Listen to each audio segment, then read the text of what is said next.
Welcome to Eklavya study point.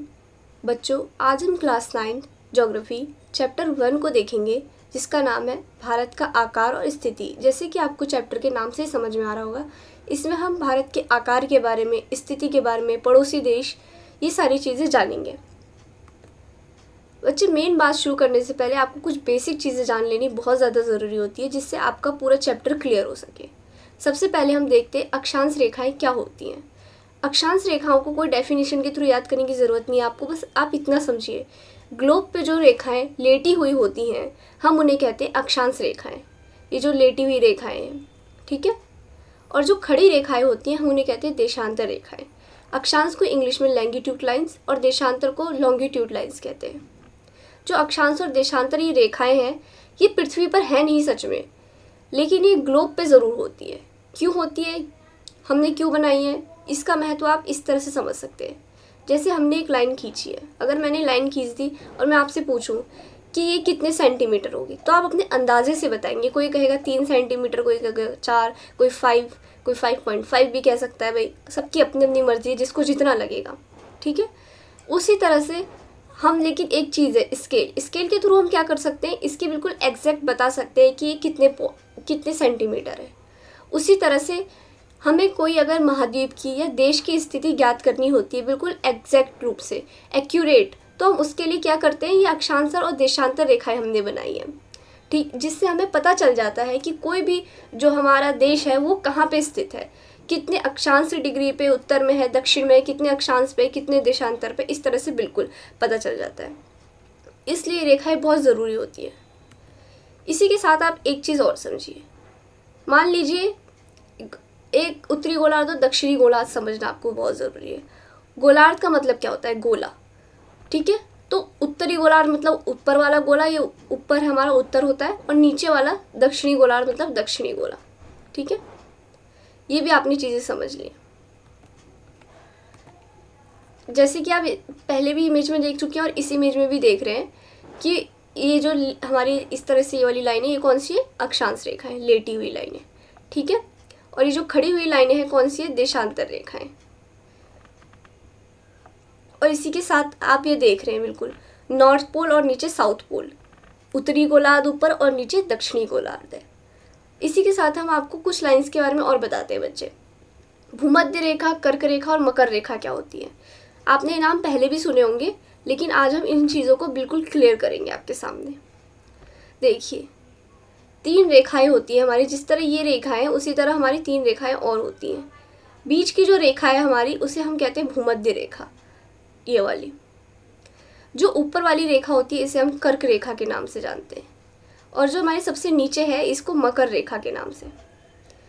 अभी फिलहाल इस चैप्टर के अंदर हमें सिर्फ कर्क रेखा के बारे में जानना है, क्योंकि ये जो कर्क रेखा है ये भारत को बीच से काटती है 23.5 डिग्री पे, जैसे कि आप इसके अंदर भी देख सकते हैं।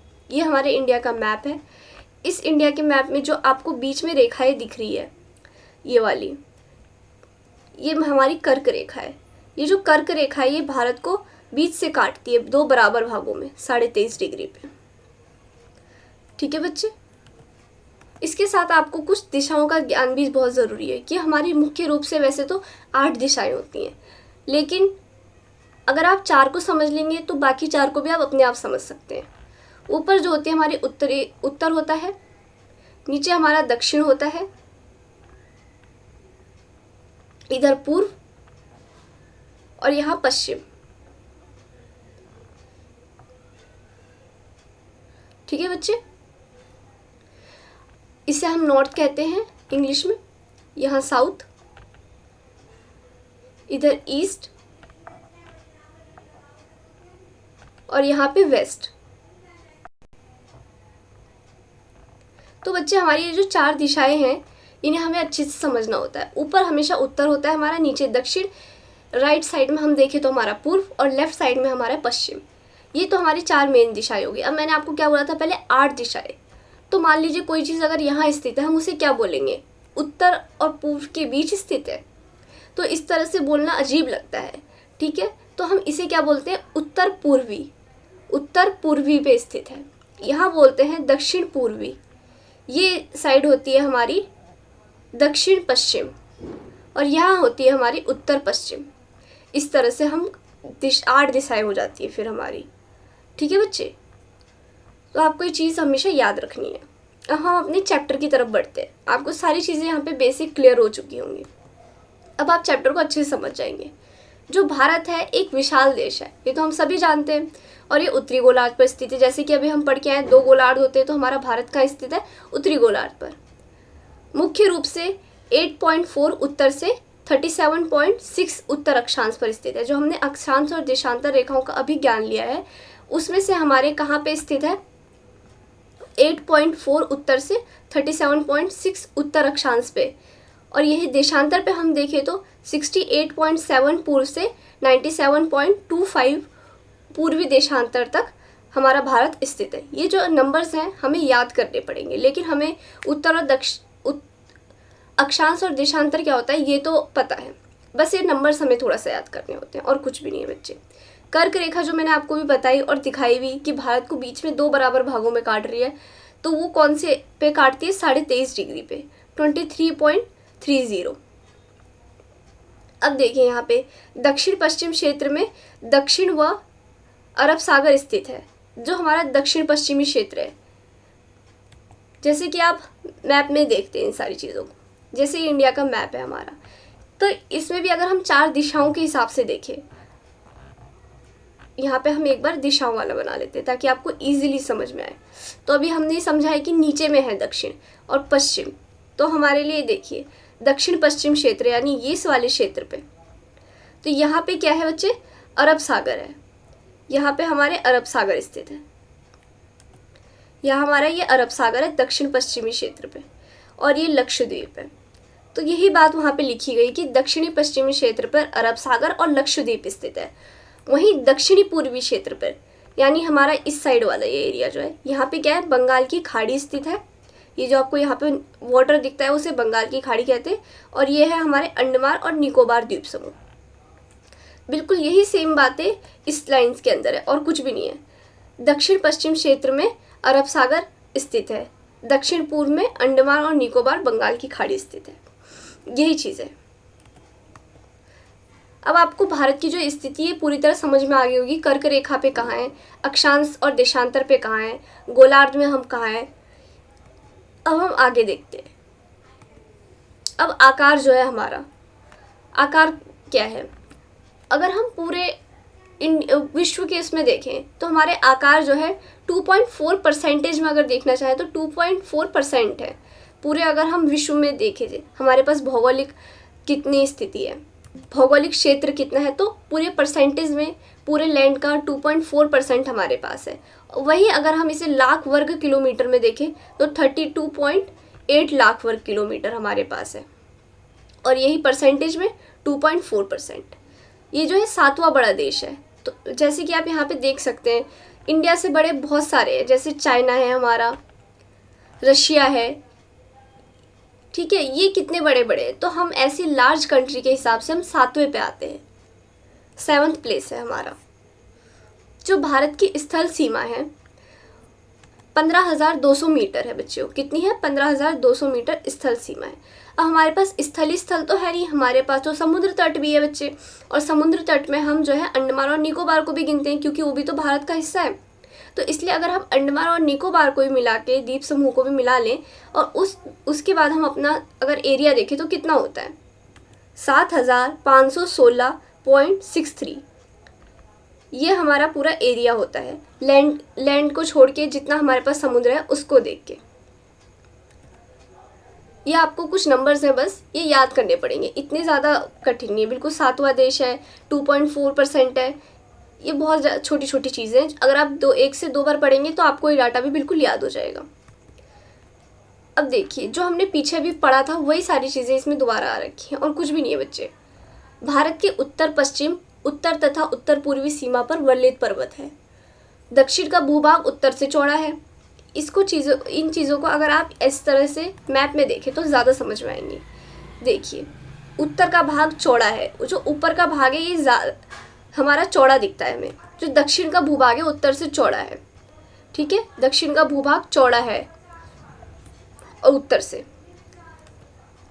यही सारी चीज़ें इसमें भी बताई गई है। इसके पश्चिम में अरब सागर है, पूर्व में बंगाल की खाड़ी, जैसे कि अभी हम पढ़ के आए थे।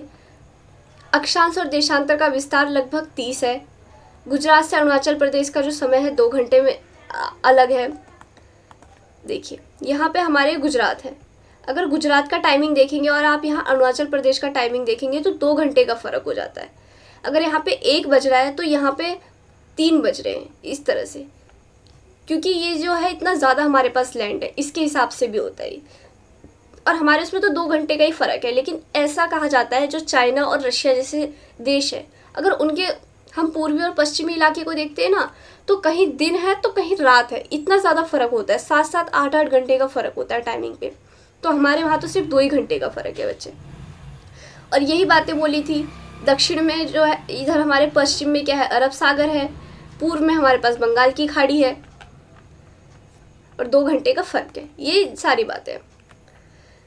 अक्षांश का प्रभाव दक्षिण से उत्तर की ओर दिन और रात की अवधि को बढ़ाता है। जो अक्षांश और देशांतर का प्रभाव है वो भी पड़ता है, तो वो जो है दिन और रात की अवधि को बढ़ाता है। अब भारत तथा विश्व। अब हमने ये सारी जो जानकारी थी अभी तक सिर्फ भारत के कॉन्टेक्स्ट में देखी कि भारत में ये कहाँ है वो कहाँ है चीज़ें। अब भारत को हम बाहर हमारे विश्व के साथ कंपेयर करेंगे। भारत एशिया महाद्वीप के पूर्व और पश्चिम के मध्य स्थित है। जो एशिया महाद्वीप है हमारा पूरा, उसके पूर्व और पश्चिम के मध्य में स्थित है।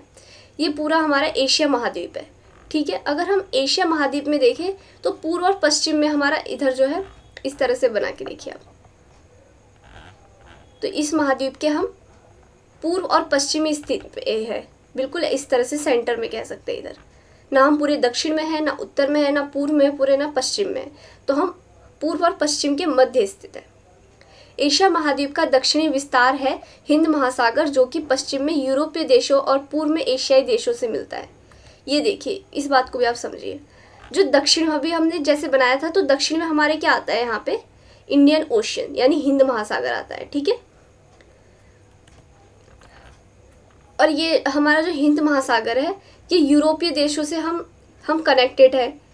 यहाँ पे देखिए, यूरोपीय देश और पूर्व में एशियाई देशों से मिलता है। ये जो हमारा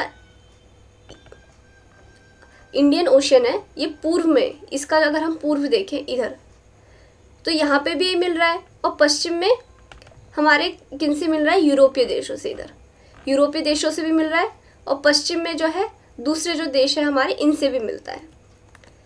पश्चिम के एशियाई जो हमारे अलग अलग देश हैं इनसे भी मिलता है। ये सारे एशियाई देश कहलाते हैं, जो भी हमारे इधर दिखते हैं आपको, छोटे छोटे म्यांमार वगैरह, इस सारी चीज़ें जो है हमारे एशियाई देशों में आती हैं। अब ये चीज़ें तो फैक्ट की हो गई, लेकिन अब ये बात समझिए कि जो भारत का हमारा संपर्क रहा है समुद्री मार्गों से नहीं रहा ज़्यादा। समुद्री मार्ग से क्यों नहीं रहा बच्चे, क्योंकि जो है हम यहाँ पे समुद्री मार्ग में पहले कौन जाता था, कोई नहीं, बहुत कम लोग जाते थे। लेकिन धीरे धीरे लोगों ने आना शुरू किया। लेकिन जो भारत पे लोग आए वो लैंड से ज़्यादा आए थे। अगर आप ईरान से देखें, अफ़गानिस्तान से देखें, तो जो भी लोग आते थे इस साइड में आते थे, वो भी लैंड के थ्रू। और आते थे तो क्या करते थे, हमारे मसाले हो गए या फिर किताबें वगैरह हो गई, जो भी चीज़ें होती है अनुवाद करके अपने वहाँ पे भी ले जाते थे। उन्होंने भी हमसे बहुत सारी चीज़ें ली, हमने भी उनसे बहुत सारी चीज़ें ली। तो हमारी जो आदान प्रदान की प्रक्रिया है वो स्थल मार्ग से ज़्यादा हुई है। वही बातें यहाँ पे लिखी हुई है। जो समुद्री मार्ग है वहाँ से बहुत कम लोग आते थे, लेकिन अधिकतर यात्री जो है स्थल मार्ग से आए हैं। जो इन चीज़ों में से प्राचीन समय में विचार और वस्तुओं का आदान प्रदान हुआ है। और उपनिषद हमारे या रामायण वगैरह, अंक प्रणाली, दशमलव प्रणाली, ये सारी चीज़ें जो है हमारी थी। तो ये विभिन्न भागों तक कैसे पहुँची, स्थल मार्गों द्वारा। मसाले, कपड़े और अन्य व्यापार जो हैं ये सारी चीज़ें हमारे वहाँ से होने लगी। कहाँ से हुई, स्थल मार्ग से ही हुई। सिल्क रूट जो है एक इसका बहुत अच्छा एग्जाम्पल है, जो मतलब बिल्कुल हिस्ट्री में मेन है। सिल्क रूट से ही हमारे वहाँ से बहुत सारी चीज़ें जाती थी, जिस पे हम टैक्स भी वसूलते थे। अब भारत के पड़ोसी देश, ये आपके चैप्टर का बिल्कुल लास्ट टॉपिक है बच्चे, आप इसको भी ईजिली समझ जाएंगे बहुत अच्छे से। भारत और उसके पड़ोसी देश देखने हमें, और कुछ नहीं है। जो भारत है वो एशियाई देशों में महत्वपूर्ण स्थान रखता है, दक्षिण में एशियाई देश जो है, ठीक है। क्योंकि हम पूर्व और पश्चिम में तो स्थिति है, लेकिन अगर देखा जाए तो हम दक्षिण में भी कहीं ना कहीं आ जाते हैं, नीचे में, क्योंकि मध्य में स्थिति है। तो भारत में अभी करंट में अगर देखा जाए तो 28 राज्य और 7 केंद्र शासित प्रदेश हैं। यह चीज़ें आपको याद रखनी है बच्चे, कि कितने राज्य और कितने केंद्र शासित प्रदेश है हमारे पास। उत्तर पश्चिम में पाकिस्तान और अफगानिस्तान के साथ, ये देखिए यहाँ पे अगर हम देखें हमारे कौन कौन से पड़ोसी देश हैं, तो हम उन्हें अच्छे से यहाँ पे देख सकते हैं। हमारे उत्तर पश्चिम में, यानी हम भी जैसे मैंने आपको बताया थी कितनी दिशाएं हमारी, 8, एक तरह से मुख्य रूप से 4 और वैसे 8 दिशाएं हैं। तो वहीं पे अगर हम भारत का देखा जाए तो ये कौन सा क्षेत्र है भारत का, उत्तरी पश्चिमी क्षेत्र। तो ये उत्तर पश्चिम में कौन से, पाकिस्तान और अफगानिस्तान हमारे पास। उत्तर में चीन, नेपाल और भूटान के साथ। अब ये जो उत्तर वाला क्षेत्र आ गया हमारा, यहाँ पे कौन कौन से हमारे पास, चाइना हमारा पड़ोसी देश है, नेपाल है और भूटान है, ये है उत्तर में। उसके बाद देखते हैं पूर्व में म्यांमार और बांग्लादेश के साथ। इधर हमारा म्यांमार है पूर्व में और यही हमारा बांग्लादेश है, ये है पूर्व में हमारे स्थित। अब आते हैं हम दक्षिण में श्रीलंका और मालदीव के साथ। ये देखिए श्रीलंका हमारा इधर है और मालदीव द्वीप समूह है, यहीं पे अंडमान और निकोबार के बाद यहाँ पे आप देख सकते हैं। इस तरह से हमारे ये कुछ पड़ोसी देश हैं, तो हम इन्हें बिल्कुल ईजिली याद कर सकते हैं। धीरे धीरे से आप देखिए, सबसे पहले इधर के याद कीजिए, पाकिस्तान और अफगानिस्तान है, कहाँ पे है, उत्तर और पश्चिम के क्षेत्र में। उत्तर में और हमारे उत्तर में देखा जाए तो ये 3 है, चाइना, नेपाल और भूटान। वहीं पूर्व में देखा जाए तो सिर्फ 2 देश हैं, बांग्लादेश और म्यांमार। और दक्षिण में हमारे श्रीलंका और मालदीव हैं, ठीक है। भारत और श्रीलंका के बीच एक छोटा समुद्री रास्ता है जिसे पाक जल संधि कहते हैं। आपने भी देखा होगा, जिसे हम ये छोटा सा जो ये रास्ता ज्वाइंट करता है, इसे क्या कहते हैं, पाक जल संधि। छोटा सा आपको बिल्कुल रास्ता दिख रहा है, ये इसे कहेंगे हम पाक जल संधि, जिससे क्या है, भारत और श्रीलंका कहीं ना कहीं ज्वाइंट है। ये आप देख सकते हैं, हमारे जो भी पड़ोसी देश हैं उनके मुख्य आय है। यहाँ पे हमारे प्रधानमंत्री भी है, नेपाल के प्रधानमंत्री भी हैं, म्यांमार के भी हैं, श्रीलंका के भी है, पाकिस्तान के भी है, ये सारे जो है प्रधानमंत्री है, बांग्लादेश की भी हैं। जो भी हमारे पड़ोसी देश हैं उनकी मीटिंग से ये फोटो ली गई है। इसी के साथ ये चैप्टर ख़त्म होता है। अगर आपको वीडियो पसंद आई हो, सब्सक्राइब करें, एकलव्य स्टडी पॉइंट को लाइक करें, शेयर करें। अगर कोई भी आपको परेशानी हो कुछ भी समझने में तो कमेंट कर सकते हैं, आप बिल्कुल रिप्लाई दिया जाएगा। Thank you for watching video.